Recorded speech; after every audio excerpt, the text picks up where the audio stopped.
Today's New Testament reading comes from Matthew 8, verses 1 through 4.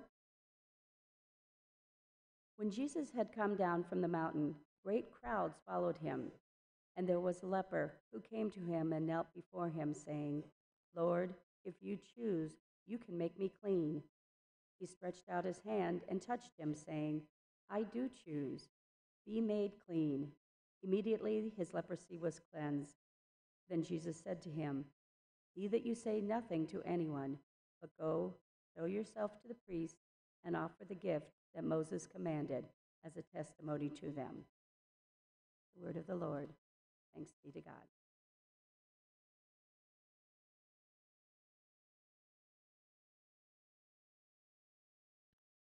And from 2 Kings chapter 5, verse 15 verses. Naaman, commander of the army of the king of Aram, was a great man and in high favor with his master, because by him the Lord had given victory to Aram. The man, though a mighty warrior, suffered from leprosy. Now the Arameans, on one of their raids, had taken a young girl captive from the land of Israel, and she served Naaman's wife. She said to her mistress, "If only my Lord were with the prophet who is in Samaria, he would cure him of his leprosy."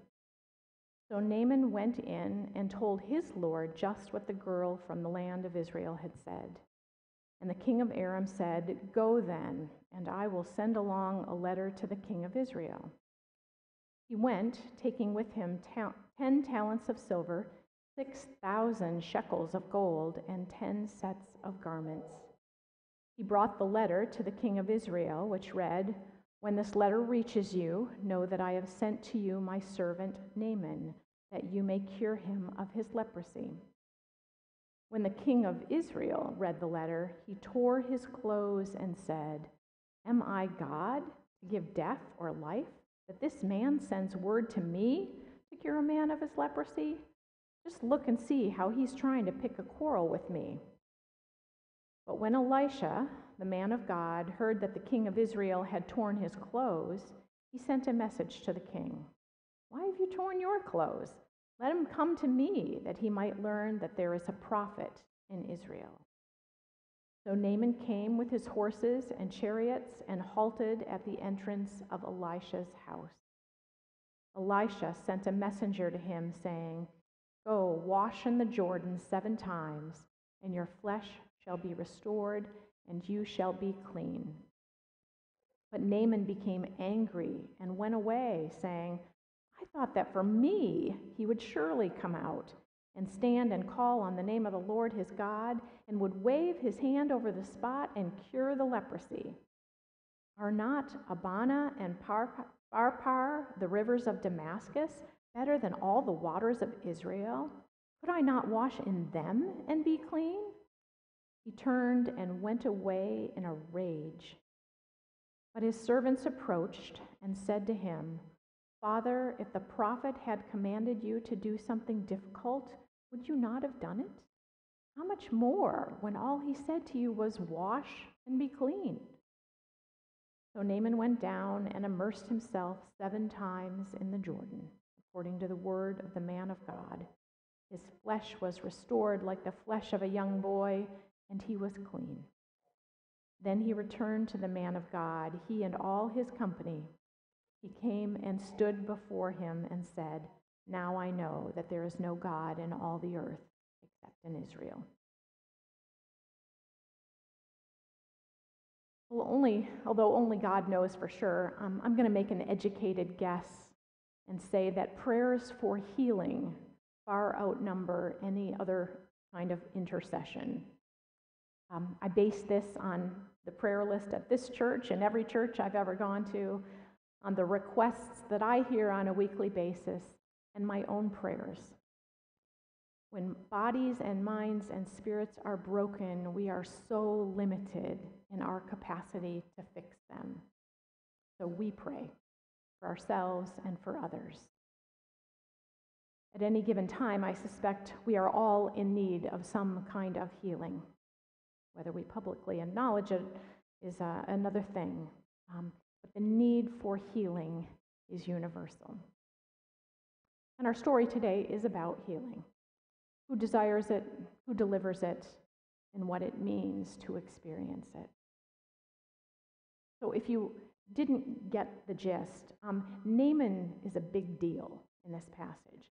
A victorious warrior and a commander of the fierce Aramean army, one of Israel's arch enemies. The plunders of war have made him a wealthy man.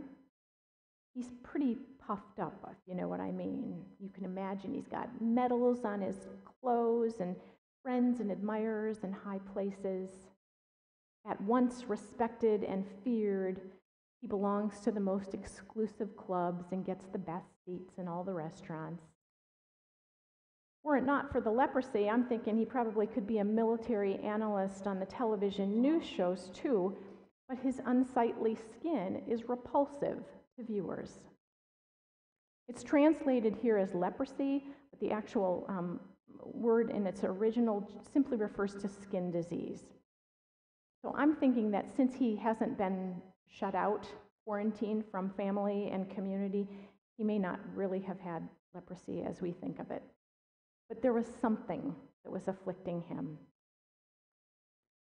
And as anybody with a chronic skin condition knows, whether it's acne or psoriasis or anything else, besides the physical discomfort that comes with those, what can sometimes be worse is the social stigma that comes with having something on your face or your hands that others can see. It can be embarrassing and humiliating and isolating. Naaman badly wants to be healed of his very visible affliction, whatever it is. And healing comes to him in an unlikely way. This important man with the recognizable face and title and name, on one of his last raids to Israel, he stole, among other things, a young girl whom he gave to his wife as a servant. The contrast couldn't be any more stark between these two. Naaman, the powerful personality and fighter, and this slight, unnamed, and obviously powerless child. But like everyone else, she notices something's wrong with his skin and mentions to Naaman's wife that there's this prophet she's heard of in Samaria who can heal. Imagine that. This child taken from her home in Israel to Syria to live with her enemies, to serve as a slave to the wife of a man who kidnapped her. And she does this generous thing on her captor's behalf. She offers a word of hope about the promise of healing through Elisha the prophet. This little nobody points Naaman in the direction of God. You can only suppose how desperate he is in that he trusts the word of a kid in a matter of such significance. But Naaman, who does not know the God of Israel, jumps at the chance. He tells the king of Aram that he needs a little time away, and the king, who prefers his war heroes to be handsome rather than gruesome, assures them that his job will be waiting when he returns and offers to write a letter of introduction and instruction to the king of Israel. So Naaman, the wealthy warrior, packs a lot of silver and gold, along with multiple wardrobe changes for the trip. Especially when his skin is repulsive, he needs to dress for success, I guess. He assumes he's going to have to buy his healing, which is why he takes all that money. And so he goes prepared as he travels some distance to Israel. And when he arrives, instead of going to Elisha, the prophet, a nobody, Naaman skips the middleman and goes right to the king of Israel with a letter and certain assumptions about how he expects to be treated. And that's not really surprising, right? I mean, powerful people generally want to deal with other powerful people. But the king of Israel freaks out. Because historically, when Naaman comes to town, it's to rob and conquer. And now he wants Naaman wants the king to lay hands on him and cure him. Even the king knows that's above his pay grade. But he also wonders if it might be a setup, a trick, an act of aggression. Lucky for him, the prophet Elisha gets word that Naaman with the bad skin is in town, and through a messenger gives the war hero precise instructions about what to do in order to be healed. Go, wash in the Jordan 7 times, and your flesh shall be restored, and you shall be clean. Couldn't be easier. And Naaman throws a hissy fit. His greatness as a warrior and his position of privilege have conditioned him to expect better treatment than that. He assumed that Elisha would meet with him face to face with some degree of fanfare and personally oversee his restoration. Naaman, in fact, is so offended by the lack of drama and deference that he refuses to do as Elisha directs, turning his back on the opportunity for healing that he had come so far to find. Even the body of water to which Elisha sends him isn't good enough. He has to wash himself in a river, Naaman rages. He'll do it in one of the several much better rivers at home instead of in this foreign and clearly inferior water of Israel. The reality is that Naaman wants healing on his own terms, in his own way, and he is completely resistant to any other path to wellness. Lucky for him, there is grace in Elisha's theology. And again, the lowly ones in the story step up to save Naaman from himself and to save him from his ego and his pride. They encourage him, just give the muddy water a chance. Granted, the Jordan at this spot looks more like a creek than a river, but they think that he needs to try. And so he humbles himself. He dunks the requisite 7 times, and when he emerges from the water, his skin is as clean and as clear as Keaton's little behind. And his riches are even intact. Elisha the prophet doesn't charge for his services. The healing Naaman experiences is more than physical, though, and that's why I included the last part of the verse there. He professes faith in the God of Israel, suggesting, after all of that, a spiritual healing as well. So we can only hope that the healing tempered the tantrums and the arrogance, too. We hear nothing more in the scriptures from or about the little girl who set Naaman on the path to renewed health, nor his servants who prodded him into the water. And beyond this chapter, Naaman goes silent as well. But his story remains an important part of the tradition. You probably know, if you've read scriptures at all, that the healing of leprosy is a theme in both the Old and New Testaments. In the text that Lisa read from Matthew's Gospel, Jesus heals a leper. He does it quietly, though. And elsewhere, Jesus heals 10 lepers. And according to Luke's Gospel, as his public ministry is commencing, Jesus used the healing of Naaman as a model for his own outreach to non-believers, or non-Israelites anyway. When Jesus publicly accepted his call in the 4th chapter of Luke's Gospel, the citizens of his hometown in Nazareth expect him to perform miracles for them. And they get really angry when he tells them that he intends to reach out to foreigners, as his predecessors Elijah and Elisha had done. And he mentions the healing of Naaman.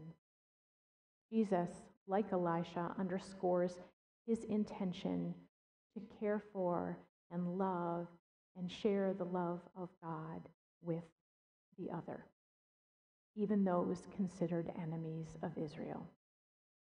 His mission, to make clear that the grace of God is extended to those who do nothing in particular to qualify for salvation.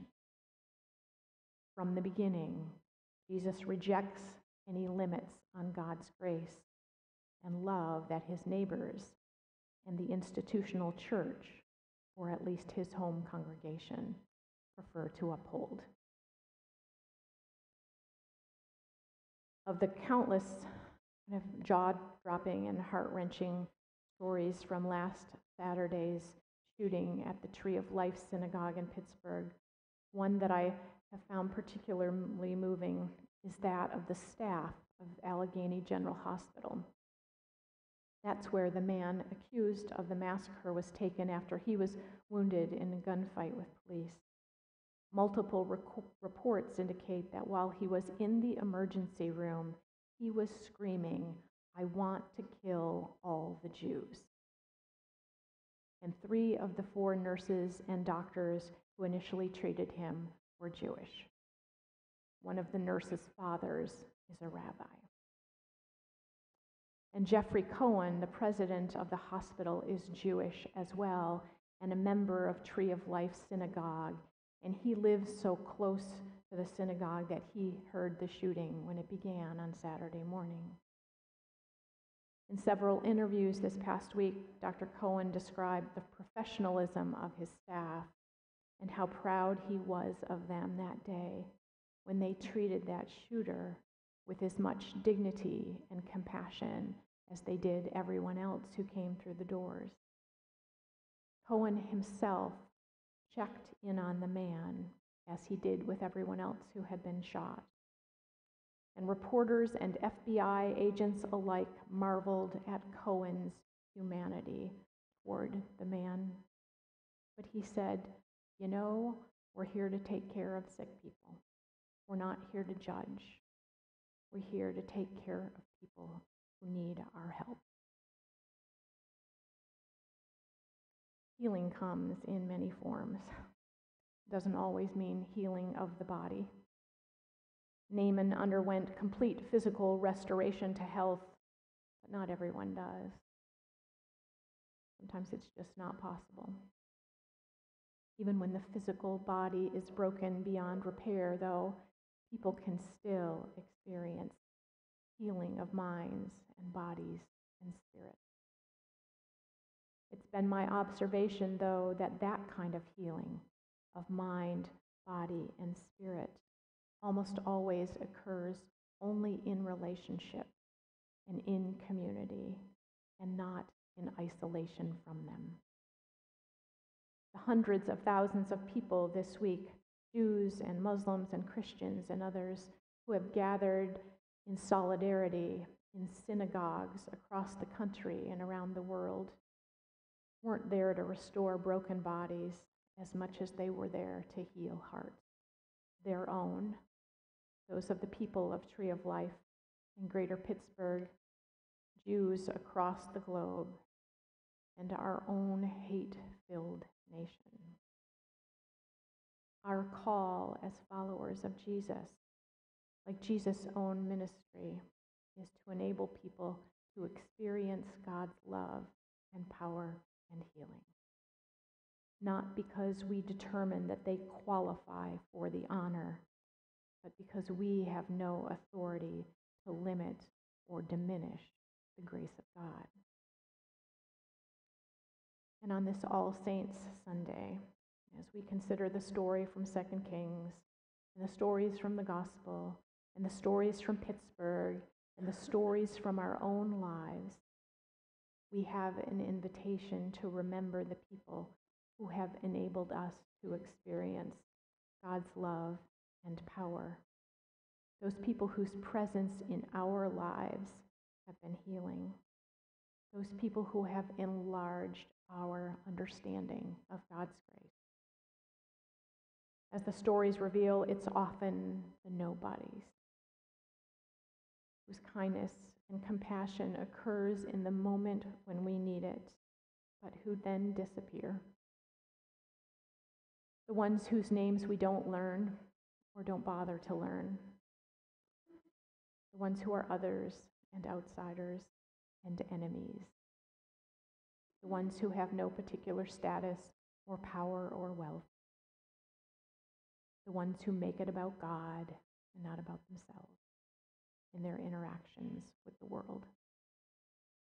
These are the ones who will help us all heal. And these are the ones we are called to be. Thanks be to God. Amen.